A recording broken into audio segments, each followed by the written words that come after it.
Homage to the breast, noble and perfectly enlightened one.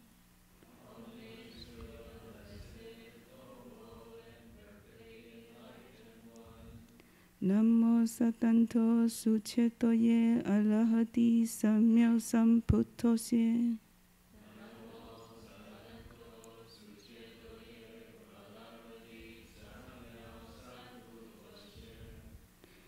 The unsurpassed, deep, profound, subtle, wonderful Dharma in 100,000 million eons is difficult to encounter. Now that I have come to receive and hold it within my sight and hearing, I vow to fathom the thus come one's true and actual meaning.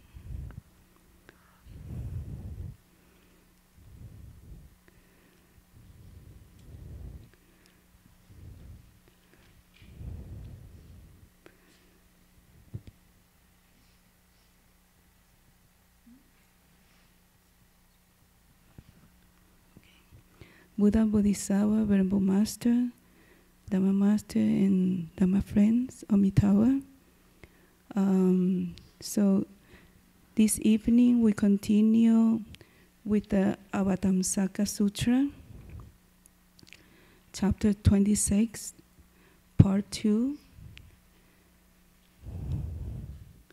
in the 10th ground, in the 4th ground.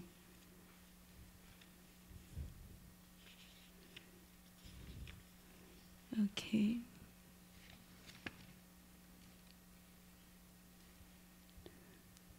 Please open the page 13.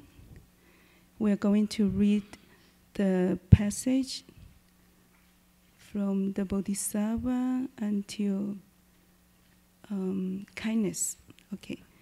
The Bodhisattva cultivates meritorious virtues like this in order to not abandon any living being, in order to sustain his original vows, because great compassion for him is foremost, because he accomplishes great kindness,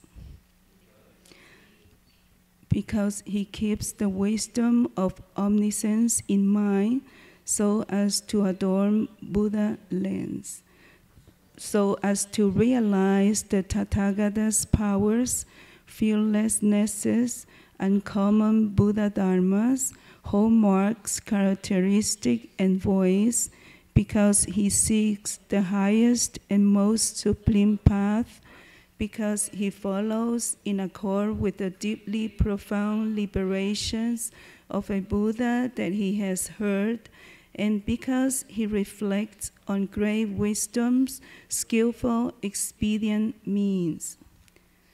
Okay.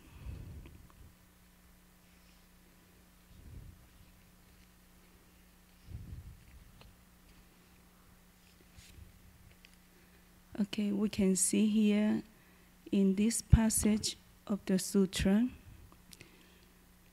it talks about the Bodhisattva cultivation. The Bodhisattva takes the great compassion as foremost and accomplishes great kindness. We know that the Bodhisattva, all his practices are for the sake of living beings.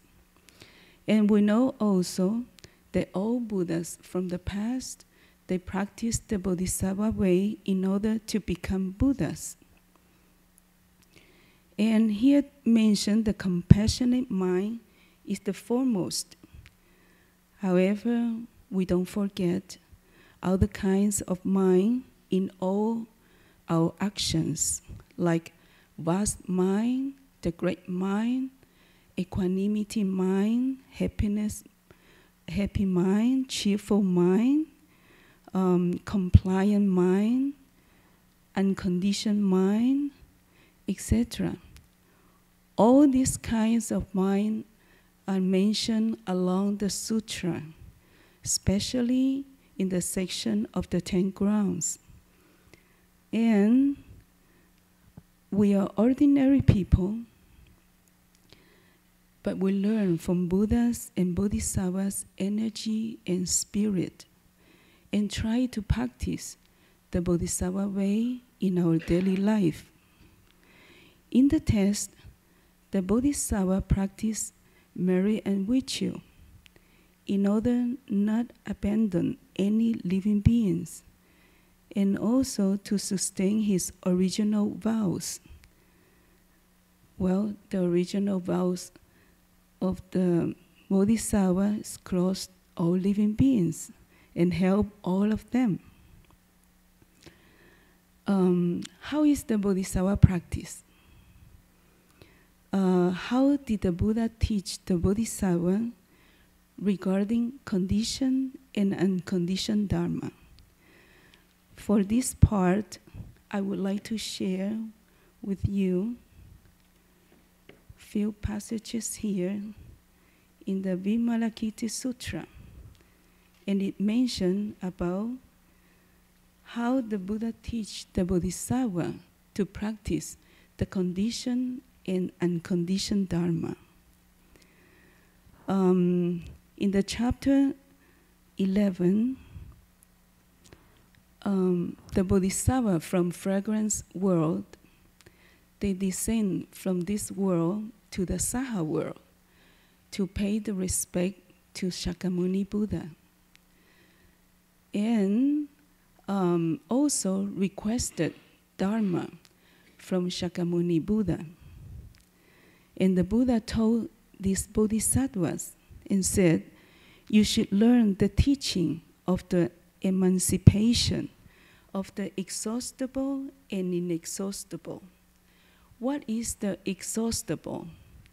Exhaustible is the conditioned Dharma. And what is the inexhaustible? Inexhaustible is the unconditioned Dharma. You are bodhisattvas, you should neither exhaust the conditioned nor abide in the unconditioned. What does not to exhaust the conditioned mean? It is neither to transcend great sympathy nor to forsake great compassion. This is not exhaust the condition. It is to teach sentient beings without ever becoming tired. It is to defend the correct Dharma without fear for one's own life, to plant good roots without becoming fatigued. It is to seek the Dharma without tiring and explain the Dharma without parsimony, and to energetically make offerings to the Buddhas.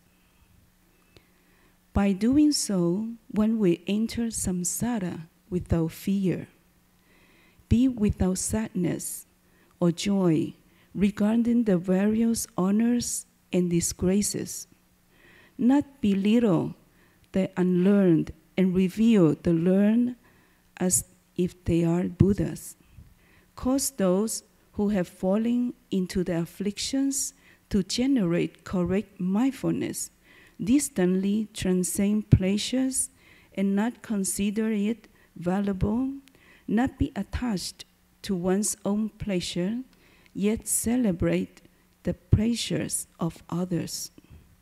Have the concept that being in the dhyanas is like being in the hells, and have the concept being in samsara is like being in a garden. So the Bodhisattva keep equanimity mind, no distinction, no differences, no bad, no good. It's like we heard from Lotus Sutra, Devadatta.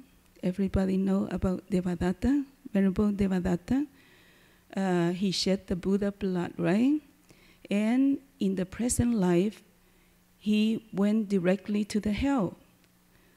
But later on, the Buddha told Venerable Ananda and gave the prediction to Devadatta. And Venerable Ananda was so happy, he ran immediately to the hell and let Devadatta know that the Buddha gave prediction about him and he will become Buddha when his time finished in the hell. He will come out from that place and continue with the cultivation, and he will become Buddha. When Venerable Ananda went to that place, he asked Devadatta, "Are you suffering here?" And Devadatta said, "No, I'm not." So we know in this passage, the Bodhisattva, wherever they are, is the same. There's no differences for them. Maybe they are in the hell and they don't feel the suffering. Like the Bodhisattva, Aristotle Bodhisattva, they have just equanimity mind, and they keep all the time to cross living being over. There's no differences for them. Yes?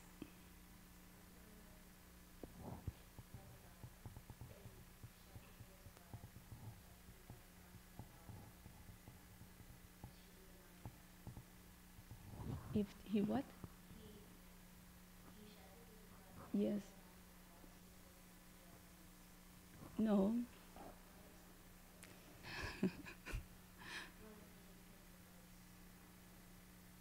Oh, well, I think the Bodhisattva just manifest and tell us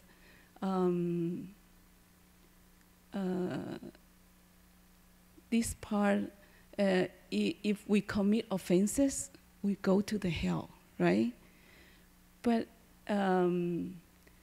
because Buddha commit offenses with him in the past, okay? And in that present life, he came and commit offenses with Shakyamuni Buddha. But he continued and finished his period of time in the hell. He will come out from there and eventually continue with the cultivation. He will become Buddha. Huh? Yes, of course. Of course. Yifasi, do you want to add something else? Yifasi is working on the Lotus Sutra. Yeah. Mostly.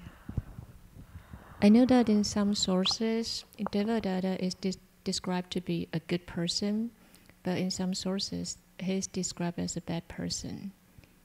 But in any case, he ended up to become, if I remember correctly, he also received the prediction, the prophecy from the Buddha for the Buddhahood in the future.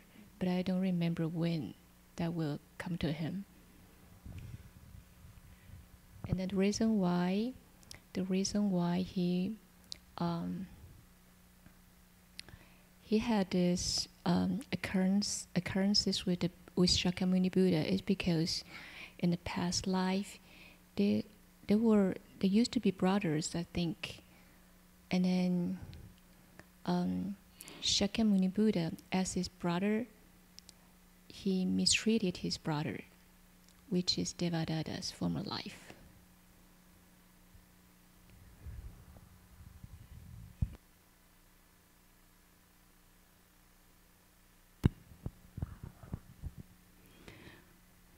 All living beings have nature as Buddha. Everyone will become Buddha in the future, later or sooner. It's only when we get enlightened earlier, small enlightened, and put together, we become a big enlightened. And our cultivation path, we go faster if we follow the Buddha's teaching. Okay? Okay, we continue with the conditioned Dharma.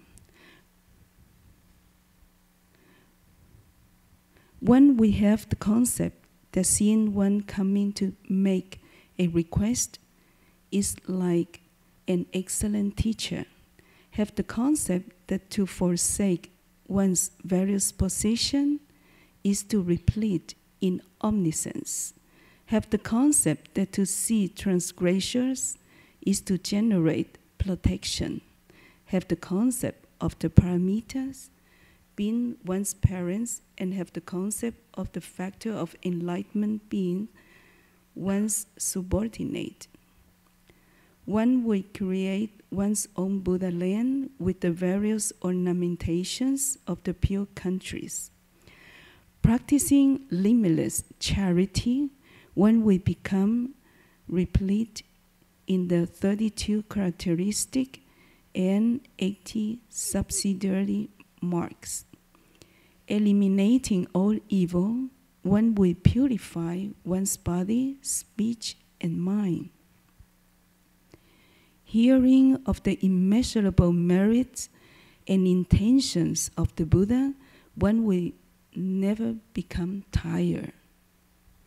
One will bear the burden of sentient beings and always make them become emancipated. With great exertion, one will subjugate the armies of Mara. One will know satisfaction through minimal desire regarding the worldly dharmas. Yet one will be able to accord with the profane without either forsaking the worldly dharmas or breaking the deportments. Without mental laxity, one will not fare in the host of goods. Practicing a dharma such as this, one is called a bodhisattva who doesn't exhaust the condition. These are only some of the examples. There are more. I just pick up several points and share with you. So the bodhisattva practice in this way for the non-exhaust the conditioned dharma. What is the bodhisattva who doesn't abide in the unconditioned? Okay, is to cultivate the emptiness without taking the empty as one's realization. Is to cultivate non-activation without taking non-activation as one's realization. Is to contemplate impermanence without having aversion for the roots of goodness. Is to contemplate worldly suffering without considering samsara evil. Is to contemplate no self while teaching people without tiring. Is to contemplate extinction without undergoing permanent extinction. Contemplate transcendence while cultivating the good with mind and body. Is to contemplate the birthless, yet to bear the burden for all sentient beings using the dharma of birth. Is to contemplate the flowless, yet not eliminate the flows. To contemplate the absence of any practice, yes, to teach sentient beings using the dharma of practice. To contemplate emptiness and non-existence, yet not to forsake great compassion. In order to achieve great sympathy and compassion, one should not abide in the unconditioned. In order to fulfill one's original vow, one should not exhaust the unconditioned. In order to understand the illnesses of sentient beings, one should not abide in the unconditioned. In order to extinguish the illnesses of sentient beings, one should not exhaust the condition. Buddha said this is called the teaching of the emancipation of the exhaustible and inexhaustible. we know that the unconditioned Dharma, we don't have to seek the unconditioned Dharma out of this world. The unconditioned Dharma is among the conditioned Dharma. All the Dharma is there. We just have the selective eye to distinguish the conditioned and unconditioned, and we never be apart from them. All the Dharma is there. Okay, after this, we know how the Bodhisattva were taught by the Buddha. Now, what can we do as ordinary person? How we be our practice? How can we practice the merit and virtue? Okay, the first thing mentioned Venerable Master a lot in his Dhamma talk: do all good and avoid all evil. Okay, uphold the 5 precepts and practice 10 good. Have great compassion for those who out of ignorance mistreat us. Abandon all objects to which desire arises. Renounce all the attachment that we have. Practice generosity without hoping for a reward. Never criticize and never complain others. What else? Welcome if you have something else to share. What else we can do as ordinary person? How we can cultivate to practice the Bodhisattva way and accumulate merit and virtue. These are some of examples. Reading the sutra, we accumulate merit and virtue.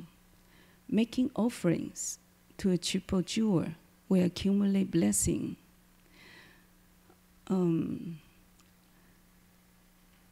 Practicing the 5 receive the 5 precepts and uphold the 5 precepts, the person will be reborn in the human realm.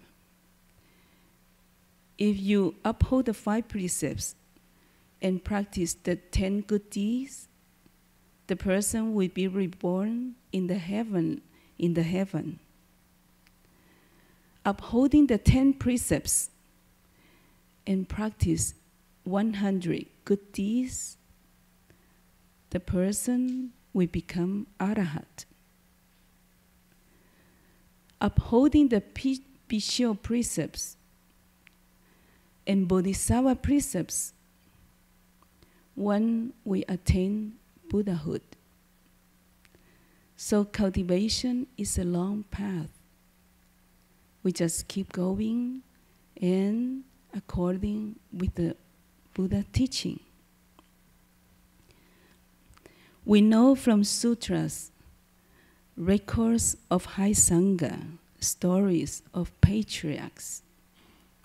Lots of cultivators in the past practiced Bodhisattva way, using sincere mind and vigorous mind. And they attained high accomplishments, accumulated great merit and virtues. Buddha and Bodhisattva state is inconceivable. It's out of our imagination. I remember Venerable Master in his Dhamma talk, he said he was so busy, very busy in the daytime, and all people around him kept busy also all the time. Even that, Venerable Master said, I'm more busier at the night time. So Venerable Master was busier at the night time than the daytime. Why?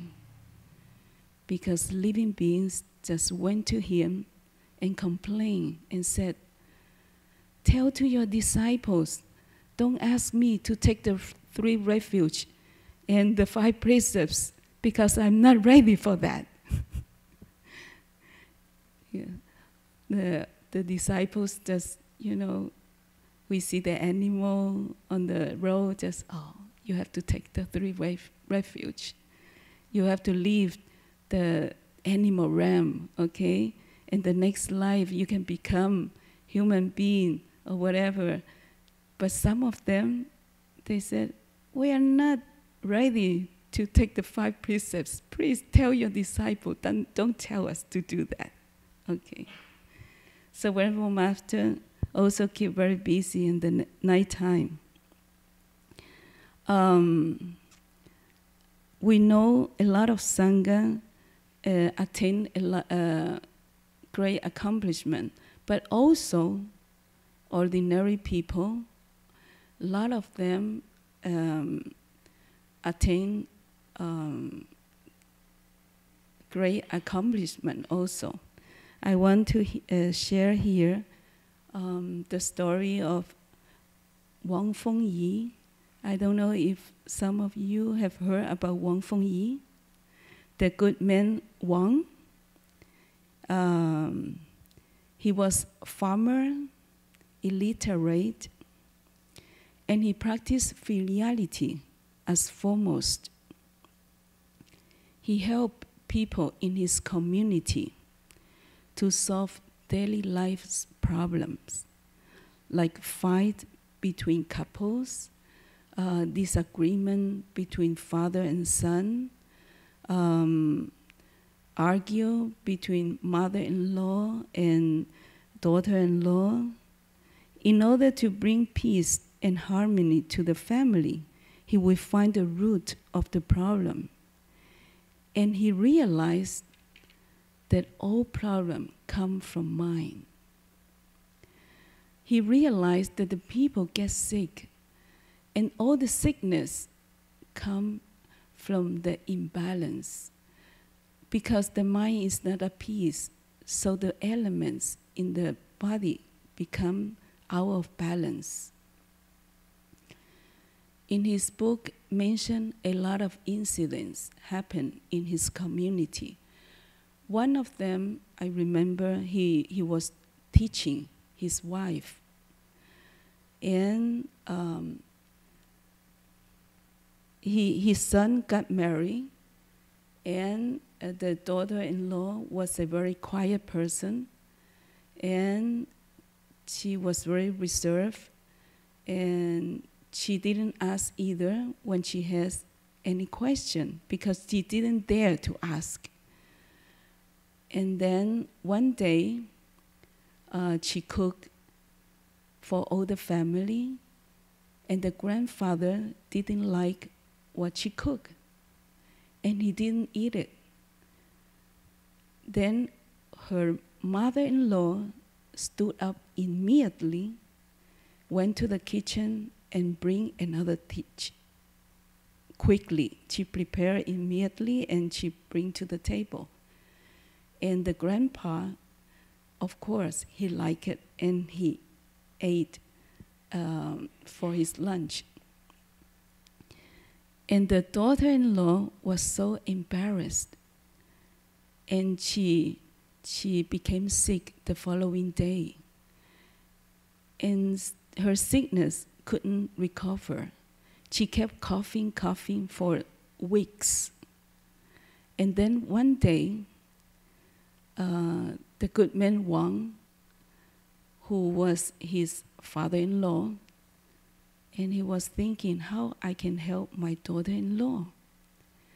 And in one of the conversation with his wife, he said, you make 3 mistakes.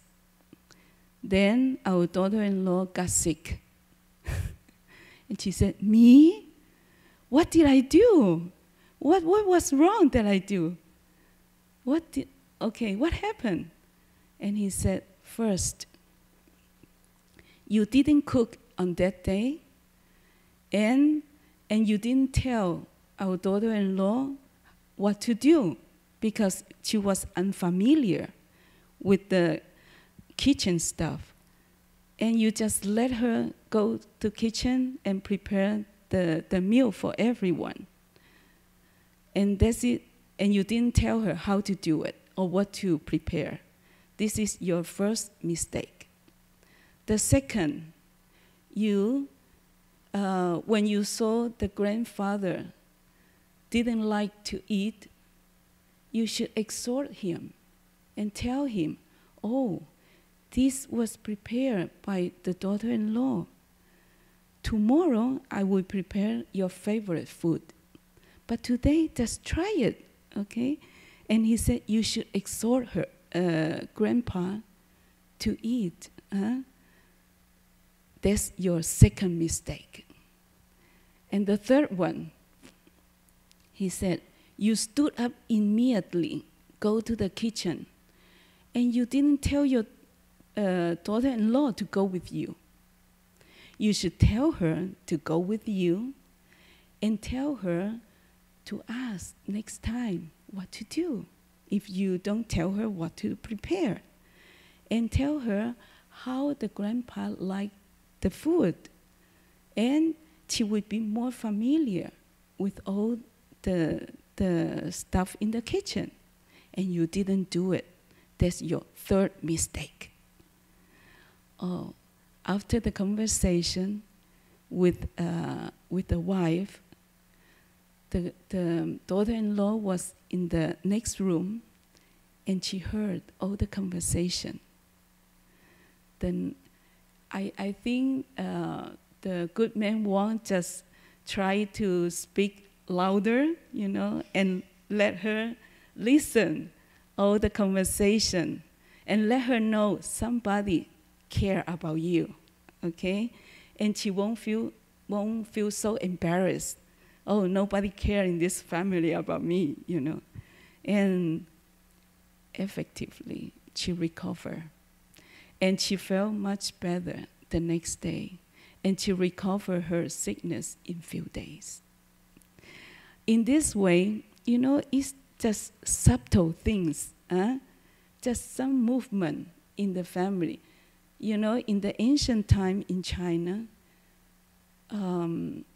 most Chinese know 4 or 5 generations live in the same house. You know how complicated is that? Oh, it's very complicated. And a lot of problems come from the family group. And the good man won't just go from one family to another family and help all people to solve problems.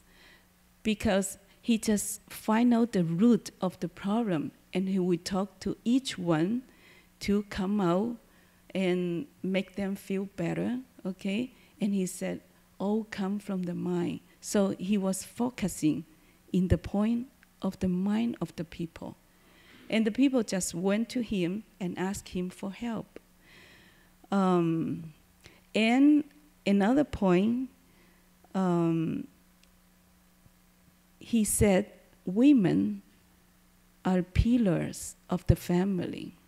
In the past time, women didn't go to school, okay? And he said they should be taught on how to do a good job and to accomplish the roles as mother, as wife, and how to pay respect to elders. So, and Mary and Wichu should be main part of the teaching. And education should start with the couple in the family, especially with the wife. He established school for women from that time. And one of the book said more than 600 schools around the China, established by Wang Sanren and his team, okay? And also centers to speak Dharmas to the people. And one time, a friend of him told him, oh, Mr. Wang, you should go to school and learn, because he was illiterate. He just realized the principle of the life, and he was willing to help people to come out from the problem. And his friend said, "Oh, you should go to the school and learn to." He said, "A lot of people go to school, but no people go to give dharma to those who are suffering, and I'm willing to take this job." And he encouraged his son to study, but he continued and he kept busy just helping people.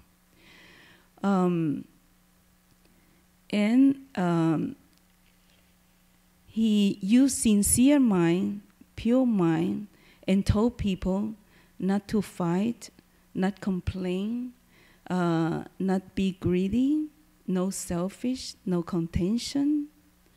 He was not Buddhist. He was not Buddhist, but he followed all the Buddha's teaching, right? And what's the Buddha teaching? What's Buddha Dharma? It's all philosophy. It's all about daily life issues. And he followed also the sixth principle of the Rainbow Master. No fighting, no greedy, no selfish seeking, lying, and take advantage on others. That's what he's teaching to the people. He was well known, and his story spread from generation to generation. When he established the school, he didn't tell the people how to help others. He just told them to help yourself. You come to school to improve yourself, because improving oneself, one will be able to help other people. So the main problem is how to purify our body, mind, and speech. Once we can purify ourselves, we are able to help other people. A verse go from Rainbow Master here. Truly recognize your faults. Do not discuss faults of others. Other faults are just my own. Being one with everything is called great compassion. We keep this verse in mind, and no argue, no fight, and everything will be at peace. And also with this mind, we bring peace to the family. We should retrospect ourselves. Do not be defensive, and try to find the reason from ourselves, and don't look from outside. Should do in this way, and we keep going and keep every day should reflect on what we have done. Do I have to change? Where do I have to improve? And eventually we will be on the path. I think the second part, you first continue the second part.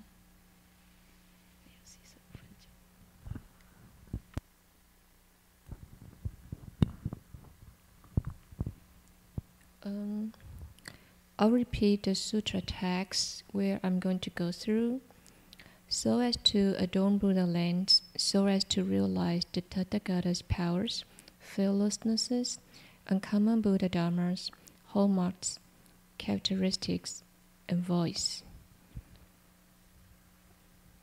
In terms of the Buddha lands, from my understanding, are the results, are the retribution as a result of Buddha's vows practices. So, because each Buddha has different vows, and each Buddha has different practices. Therefore, the Buddha lands create for their sake also vary from one to another. It's just like the countries in this world. Each country is so different. So let's take Japan, for example.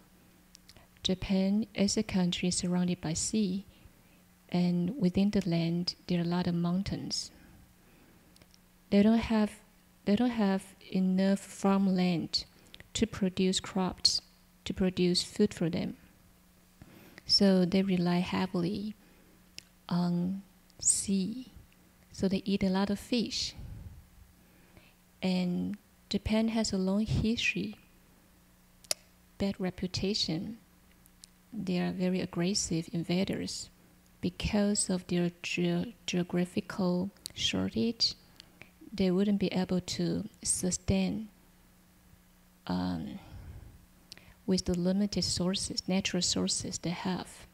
So they invaded other countries, especially their neighbor countries such as China, Korea. And then not until after the World War II, Japan became a loser. They were defeated. And then they started to develop a lot of technology and create a lot of economic miracles. So that's the retribution of this country. And then another example would be Africa. Most part of Africa is very dry and very poor. I used to see a lot of pictures of Africa. It's like, it made me feel that they're living in the house as a human being.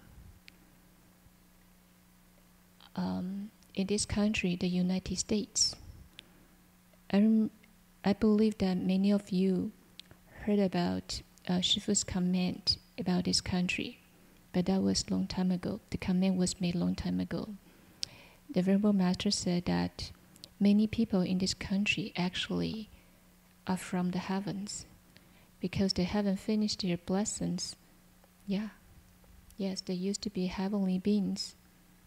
Because they haven't finished their blessings, they got to be born to this country. But this comment was made many decades ago, but I don't think it's still valid to the current situation. I remember he also said that this is a blissful piece of land, and the land is as even as a person's palm. You know, in comparison, Japan has a lot of mountains. They don't have enough farmland for them to cultivate crops. But in this country, the land is very even and very flat and very special, very, very huge, very vast. However, situations keep changing over time. I remember last year, we traveled to Southern California, and we took Freeway 5, I-5. As the car went down along the freeway, I feel very bad about what I saw, because I remember more than 10 years ago when I was traveling on the same route, the lands on both sides were green. And then there's a place called something like Kalinga. They raise a lot of cows, and it was so smelly, and the smell lasts for a long time. And then, although it's it's not a good thing to raise cows.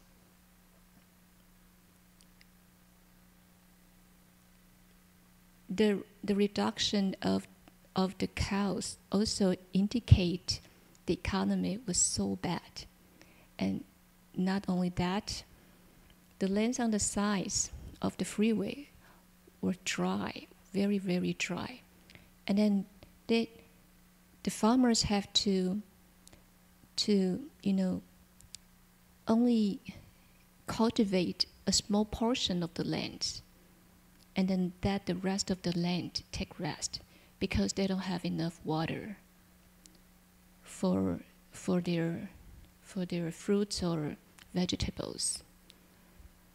And then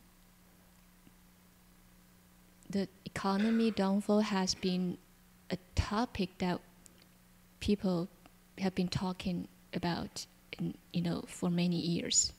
So I think that the blessings that this country used to have is diminishing in a very fast way. But when I traveled to Canada, I have very different feeling about the country. That country is really blessed. The soil is very fertile. It's black. Why it's black? Not only because it's fertile, but because there are a lot of oil. Okay, they can produce gasoline by themselves. And also the country has a lot of water. America has to buy water from Canada. Okay, so by the same token,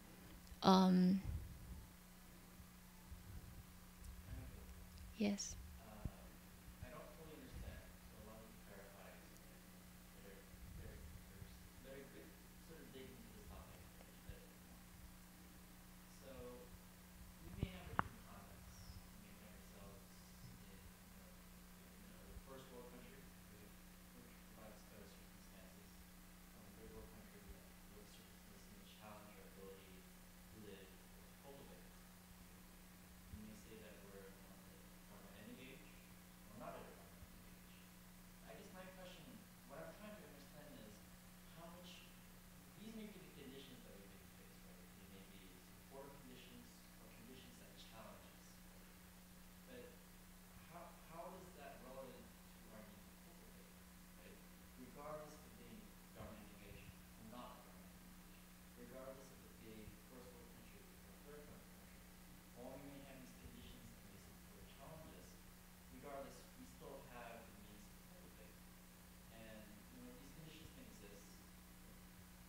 Should we not just set them aside instead of focus on ourselves, improve ourselves, and not allow any of these circumstances to influence us in these ways? I apologize, I'm just trying to. Did my words make you feel that I'm trying to set them aside? No, I'm just trying to better understand. Okay, let me finish my words. I'm trying to say that the lens is created by beings' own karma.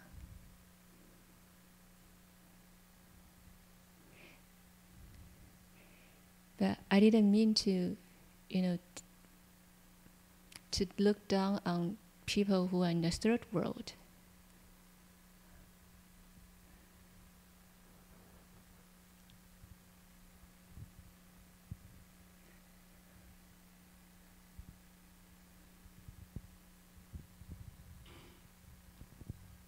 As for the Buddha's land, as we read the sutra text, we know that all Buddha lands are very adorned. Why? Because the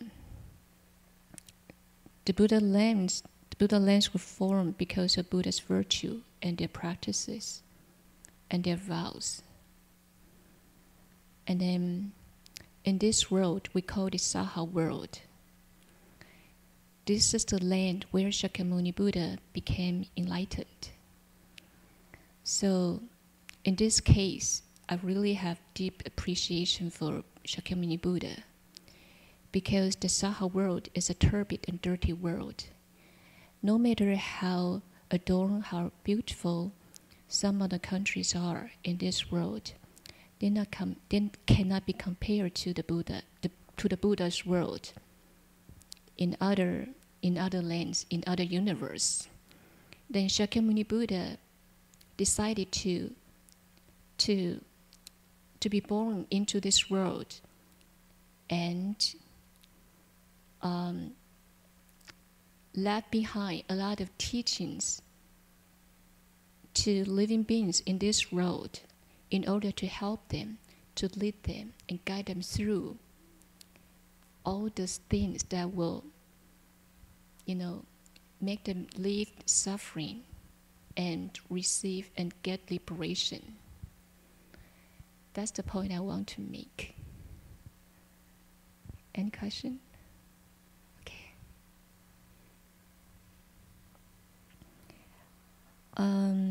The next line. So as to realize the Tathagata's powers. The Tathagata's powers refer to the 10 powers. What are the 10 powers, and what about the 10 powers? Those 10 powers are the wisdom power. They are the powers of penetrating awareness of a Buddha. What are the 10?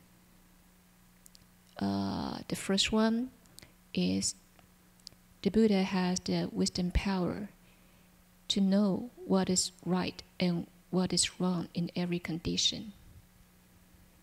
And the second is that Buddha has the wisdom power to know the karma of every being, past, present, or future. The third power is the Buddha has the knowledge of all stages of dhyana, liberation, and samadhi. The fourth one is Buddha knows the faculties of all beings. Because he knows the faculties, the sharpness, the dullness of the faculties of living beings, he's able to give them the right dharma to teach them and save them. The fifth one is that the Buddha knows the desire and moral orientation of every being. The Buddha knows what living beings like and dislike, and what they like to do, what they dislike to do. Number 6, the Buddha knows the actual condition of every individual. Number 7, the Buddha has the knowledge of knowing the development and consequence of all phenomena. Number 8, Buddhas know all the causes of phenomena and the good and evil in their reality. Number 9, the Buddha has the knowledge of knowing the cycle of birth and death of all beings and the variety of their retributions. The 10th, the Buddha has the knowledge to stop outflows and to end bad habits. And he has the knowledge to put an end to all illusion of all living beings. The 10 powers, the 10 wisdom powers, is a very common Buddhist terminology that we always come across as we read Buddha's scriptures. And probably some of you are very familiar with these terms. So what I'm doing is just to review what probably you already know about. Okay. Next one. So as to realize the Tathagata's fearlessnesses. There are 4 fearlessnesses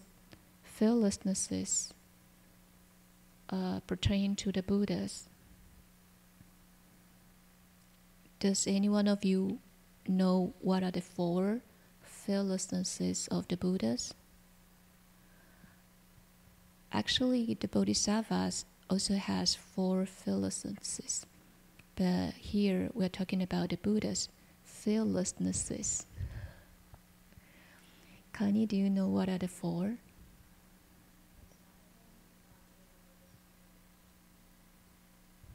Actually, every one of these 4 is about speaking Dharma. So these 4 fearlessnesses are applied in preaching the Dharma.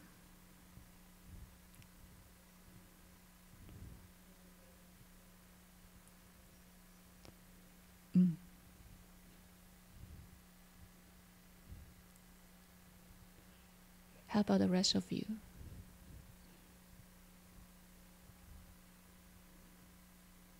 Not afraid of speaking Dhamma in the public? Maybe.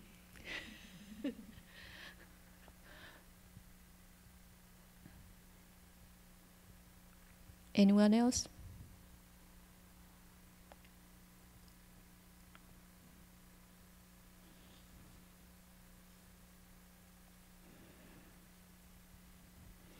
It's right. You have to have a lot of courage and fearlessness to be able to speak in the public and to speak right Dharma and to speak something that most of us are reluctant to talk about. And you have to have the power and courage to provide the right, correct path to the listeners. All of this require the speaker to be able to effectively convey his fearlessness to living beings. Okay, let me tell you what are the four. The first one is fearlessness in asserting that he has attained perfect enlightenment. Most of the living beings, they are afraid to be enlightened because they are not ready for enlightenment. They think they are not up to enlightenment. So they don't have the enough goodness to believe that they also have Buddha nature and are able to become a Buddha. So you have to have fearlessness to be able to accept the fact that you yourself will become a Buddha. And then, but most of the living beings, they lack the confidence to believe they will be a Buddha. But the Buddhas, they are enlightened to all Dharma, and then they can firmly settle themselves in right Dharma.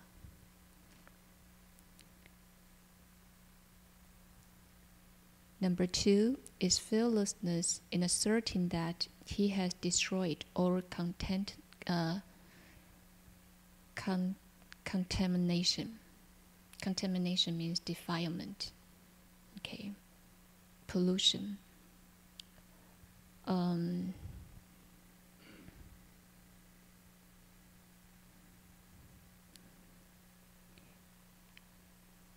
Buddhas have the courage to cut off all his bad habits and to put an end to all his afflictions. But ordinary people lack the fearlessness to do that. Because whenever we encounter difficulties, we feel suffer, we feel guilty, we feel very bad about ourselves, but we don't have enough courage and fearlessness to find a way, a solution to solve our own problems. Is that correct?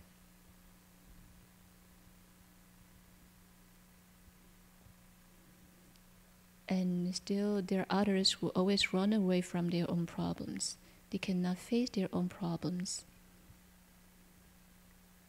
But Buddha has the courage and fearlessness to point out this, the way to cut off all the afflictions that bother living beings. The third one is fearlessness in showing people those elements which hinder the realization of the Dharma.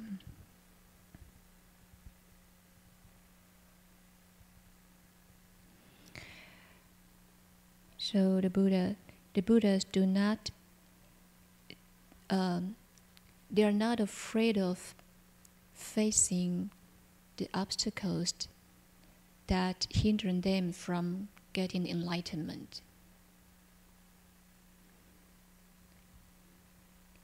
The fourth one is fearlessness in expounding the method of liberation.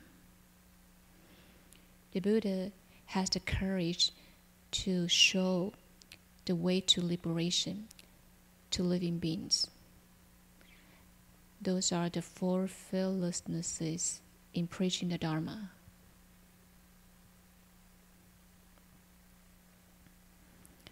Next slide. So as to realize the Tathagata's uncommon Buddha Dharmas. Uncommon Buddha Dharmas is the translation that I found from this handout. And in Chinese, it's called 18不共法. And I'm not quite sure whether uncommon Buddha Dharmas can completely convey the meanings of this term. But basically, this term uncommon Buddha Dharmas are about the 18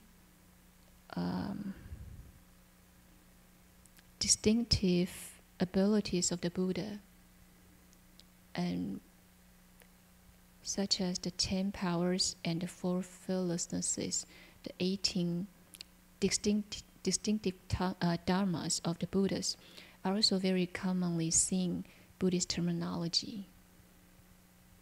Have you ever heard of this term before? And what are the 18? I have a list. Okay, good. Check the dictionary before. Okay. But I only have the Chinese version. I don't know the English. So the first one is Chinese version. 身无虚. So it's Perfection of the body. The second one is 口无虚. Perfection of the speech. Third one, 念无虚. Perfection of mind. Fourth, 无意想. The Buddha is ever in samadhi. 无不定心. Hey, 无意想. Sorry, that should be the next one. 无定心 should be ever in samadhi, and the next one should be the Buddha has all embracing mind, which rejects nothing. Let me explain a little bit before you go on. Do you understand the first three? The perfection of body, speech, and mind. The Buddha has perfected his karma, whether it's in his speech or in what he does. The karma of body, the karma of speech, and then the karma of mind, or whether in his thought. So in his thought, in his actions, in his deeds, and in his speech, he do not make mistakes.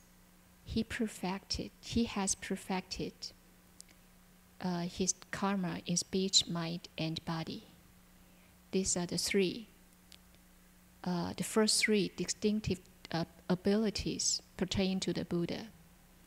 And why the distinctive is used is because the Shravakas, the Pratyeka Buddhas, and Bodhisattvas do not have these qualities. They do not have these abilities. They may have some, but not as perfect as the Buddhas. Only Buddhas has completely perfected all these qualities. Okay, so I put it as distinctive instead of uncommon. Okay, the fourth one, the Buddha has minds of equality toward all living beings, because he treats all living beings equally, regardless their background. So Buddhas do not make distinction among living beings. They treat them equally. They give them equal amount of compassion and caring. The fifth one, the Buddha is ever in samadhi. So wherever he goes, whatever he does, he is in samadhi. Okay. The sixth one, the Buddha has all-embracing mind which rejects nothing. What does this line mean? These items means that with regard to suffering, the Buddha is able to see through the reality of suffering as to how the suffering comes about and where does it go and how to end suffering. He sees through all this process. He knows the reality in the substance of suffering, so he's not attached to suffering. And because he doesn't have the conception of suffering, he doesn't reject. He rejects nothing. Okay. Number 7.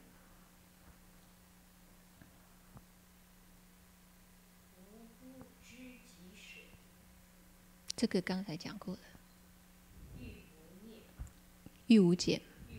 The seventh is the completion of the aspiration. What's meant by completion of the aspiration? The Buddha resolved to save all living beings, and he never diminishes his resolve to save living beings. So, in his every single thought, he is trying to benefit and save living beings. So this is called completion of the aspiration. Next one. Completion of diligence or vigor. The Buddha has never diminishing vigor. Even if he already become a Buddha, he's not lazy in every single second. So even if he already become a Buddha, he still resume to cultivate every second. Okay, next one. Completion of mindfulness. The Buddha is mindful at all times. What is he mindful of? What is he mindful about? He's mindful of other Buddha's dharmas. Okay, he is also mindful of all living beings.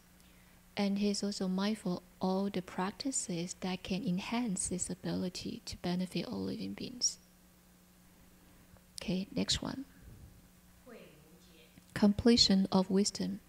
The Buddha has omniscient wisdom.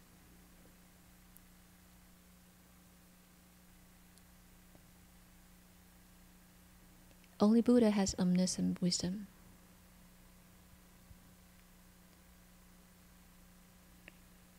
Okay, next one. Completion of liberation. This is a power of not falling back from freedom into bondage. So this line is saying that the Buddhas will never fall back to bondage. Once he liberates himself, once he receives liberation, he will never fall back to bondage. The bondage of affliction, the bondage of attachment, the bondage of defilement. Okay, next one.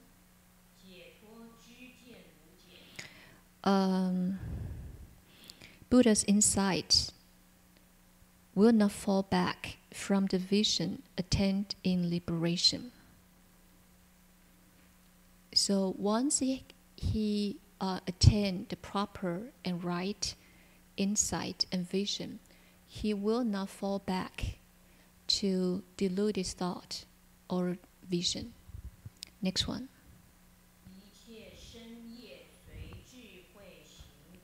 And then? And then?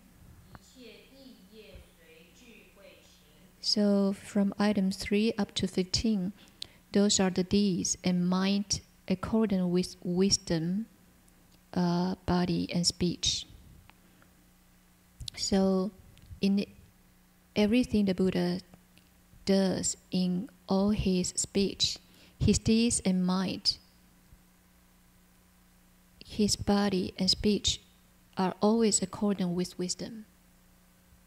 Okay, next one.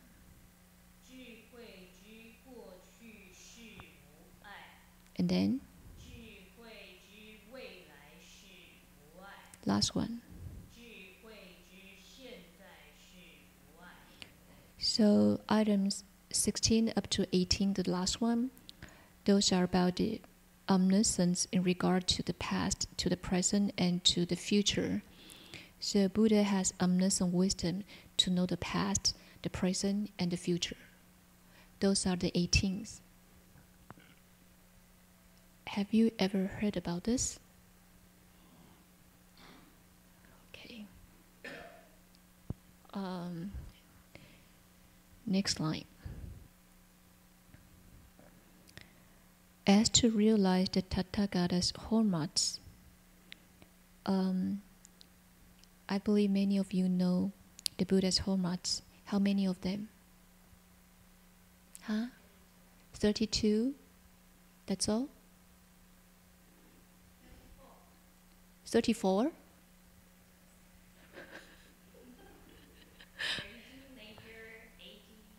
Minor subsidiary hallmarks. There are 32 major ones and 80 minor ones.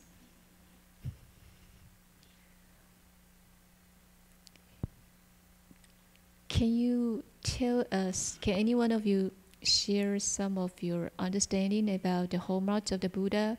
What are those 32 majors and 80 minors? What are the hallmarks? Are they about his wisdom or his samadhi or something else? What are those hallmarks about? It's about his physical body. Okay. Actually, Buddha doesn't have form. The reason why the Buddha doesn't have any form is because it's everywhere. It's pervasive. Its body reaches out to the whole Dharma realm. There's no defined or conformed format or form about the Buddha. Then why the Buddha have to have the hallmarks?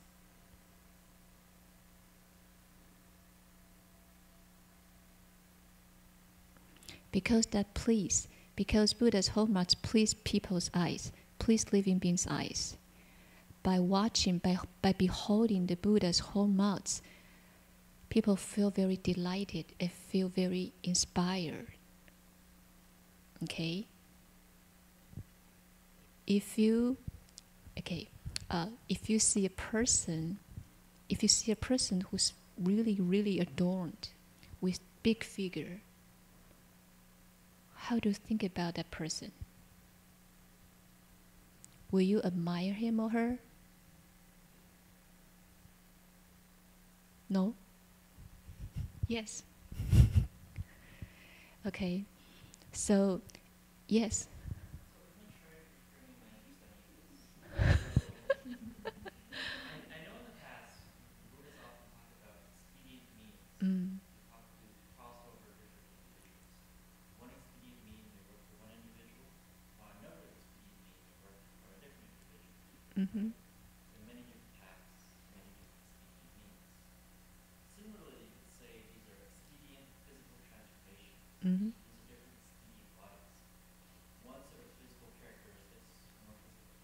For one individual, an old, tired man may be the best way to connect with that individual. For another individual, it may be someone tall, someone upright, someone strong. For another individual, it might be an old lady. These are all different transformations with their own set of hallmarks, but they each individually carry different ways to expediently connect to individuals across the world. Your explanation is correct in one way, but there are other significance about Buddha's hallmarks. For example, like Buddha lands, Buddha's hallmarks are also, the retribution comes as a result of their cultivation and vows. Mm-hmm. So as a form of merit or as a form of Yeah. contribution? Yes, merit, virtue, blessings, their vows. So the lands, in the same way that you may have physical transformations for the bodies, the soaring of Buddha lands are an extension of that transformation. I think so. Amitabha. Yeah, sure.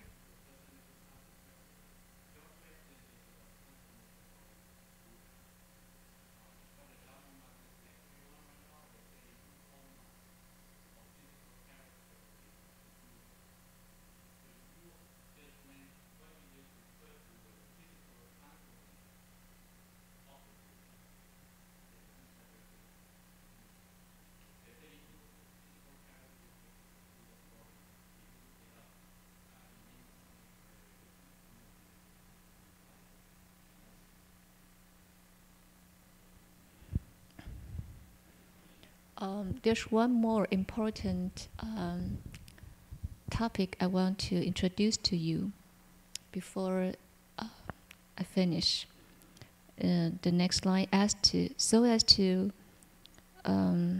realize the Tathagata's voice. Tathagata's voice.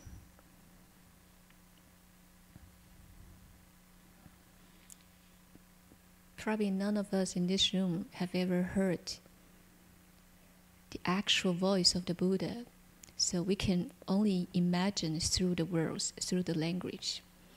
Okay, and then those are very interesting.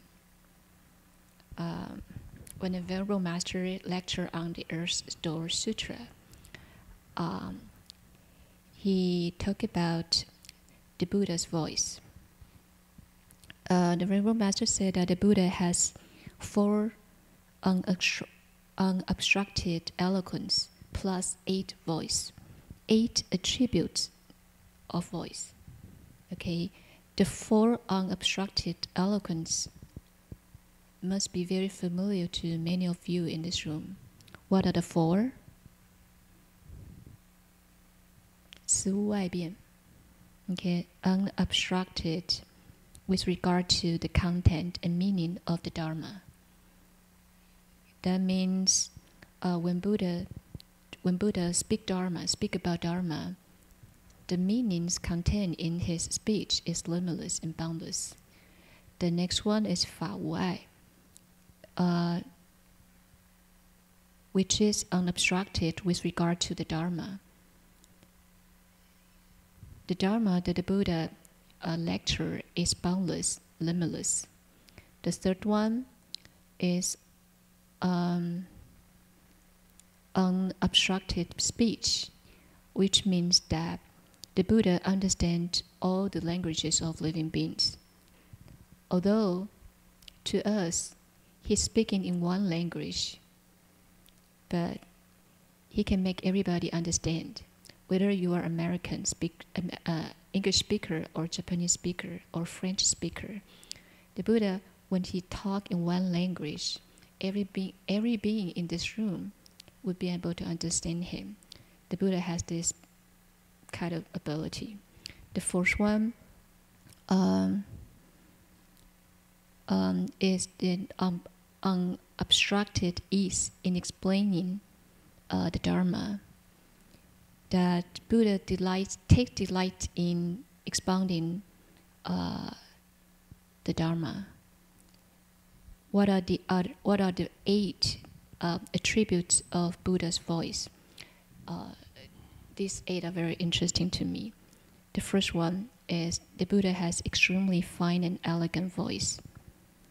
Because of that, he's able to attract the listeners to his teaching.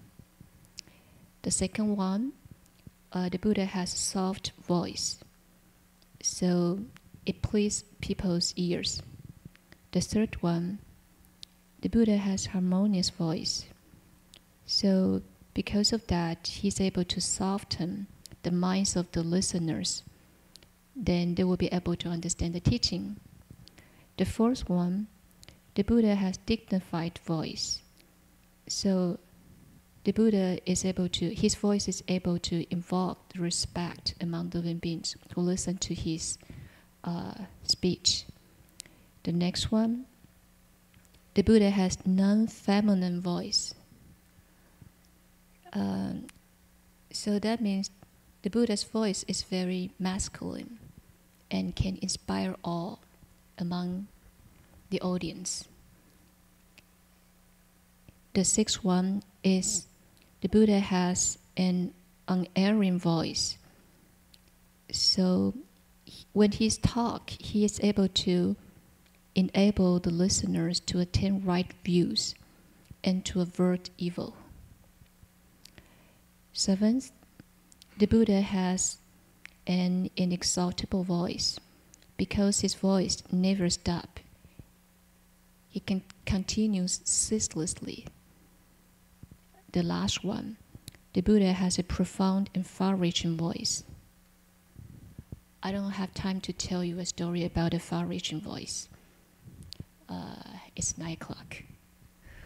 Amitabha.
(12 to 4:30)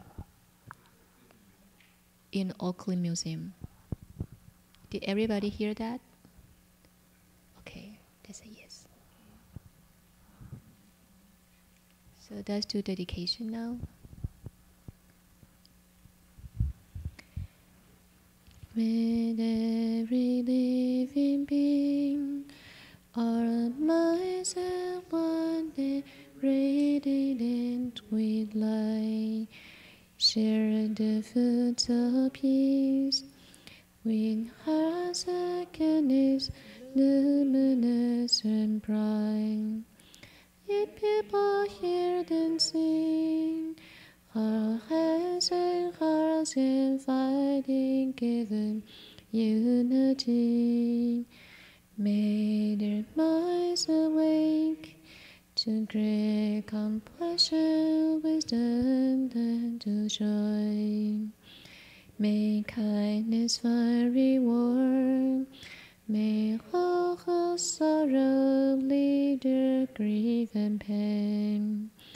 May this boundless light break the darkness of their endless night. Because our hearts are one, this world of pain turns into paradise. May all become compassionate and wise. May all become compassionate and wise.